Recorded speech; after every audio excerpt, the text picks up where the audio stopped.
आपण पाहतोय हिरामण खोसकर यांनी प्रतिक्रिया दिलेली आहे। एबी फॉर्म मिळाल्यानंतर त्यांनी ही प्रतिक्रिया दिलेली आहे की आपल्याला एबी फॉर्म मिळालेला आहे, आपल्याला कामाला लागण्याचे आदेश दिलेले आहेत आणि आपल्या उमेदवारीसाठी ज्यांनी प्रयत्न केले त्या सगळ्यांचे ते आभार मानतायत। पुढची बातमी दिंडोरी मतदारसंघासंदर्भात आहे। दिंडोरी मतदारसंघातून नरहरी झिरवाळ यांना सुद्धा एबी फॉर्म देण्यात आलेला आहे, पण दिंडोरी मतदारसंघात महायुतीचा तिढा सुटला असं म्हणता येणार नाही, कारण झिरवाळांना अजित पवारांनी जरी उमेदवारी दिलेली असली तरी सुद्धा त्यांचा मुलगा गोकुळ झिरवाळ हा शरद पवार गटातून निवडणूक लढवण्यास उत्सुक आहे। तिकडे शिंदे गटाचे धनराज महाले सुद्धा लढायला तयार आहेत।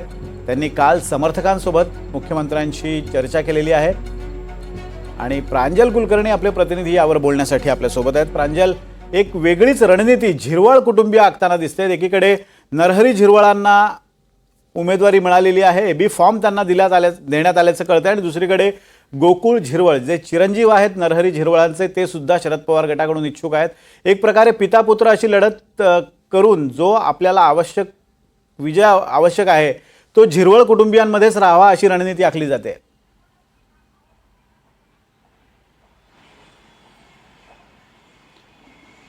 खरं विनोद सर, जसं तुम्ही म्हणालात की कुठेतरी गोकुळ झिरवाळ याला खरं तर गेल्या काही दिवसांपासून पुढे हे करण्यात आलं होतं शरद पवार गटाकडून, तो निवडणूक लढवण्यासाठी इच्छुक आहेत। आपण जर पाहिलं तर जी शिवस्वराज्य यात्रा देखील आलेली होती तिथे देखील गोकुळ झिरवाळ यांनी जयंत पाटलांचं स्वागत केलेलं होतं। शरद पवार गटाकडून त्यांनी मुलाखत देखील दिलेली आहेत आणि एकंदरीतच ही सर्व परिस्थिती बघता कुठेतरी आता गोकुळ झिरवाळ यांना शरद पवार गटाकडून उमेदवारीही दिली जाते का याकडे सर्वांचं लक्ष लागलेलं असताना दुसरीकडे आज नरहरी झिरवाळ जे खरं तर दिंडोरीचे विद्यमान आमदार आहेत त्यांना पुन्हा एकदा अजित पवार गटाकडून संधीही देण्यात आलेली आहेत, एबी फॉर्मही देण्यात आलेले आहेत। आपण जर बघितलं तर कुठेतरी अजित पवारांकडून हे नवीन रणनीती आखली गेली का अशी देखील चर्चा आहेत, कारण उमेदवारी यादी जी आहे ती जाहीर झाली नाहीत, मात्र एबी फॉर्म हे देण्यात आलेले आहेत आणि यामध्ये नरहरी झिरवाळ यांचं नाव हे आलेलं आहे। आपण जर बघितलं तर गेल्या काही दिवसांपासून नाशिक जिल्ह्यामध्ये दिंडोरी मतदारसंघ हा चर्चेत होता, कारण याला विविध खरं तर कारणं आहेत। यामध्ये पहिलं कारण म्हणजे हेच होतं की गोकुळ झिरवाळ जे नरहरी झिरवाळांचे पुत्र आहेत ते शरद पवार गटाकडून लढवण्यास इच्छुक आहेत। यासोबतच दुसरं कारण म्हणजे जे धनराज महाले आहेत शिवसेना शिंदे गटाचे माजी आमदार ते देखील निवडणूक लढवण्यासाठी इच्छुक आहेत।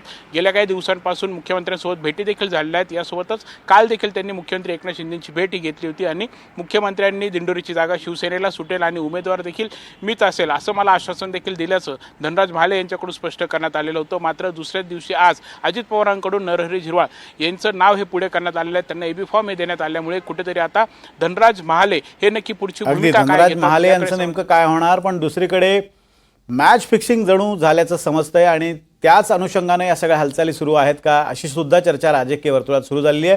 धन्यवाद प्रांजल दिलेल्या अपडेट्सबद्दल।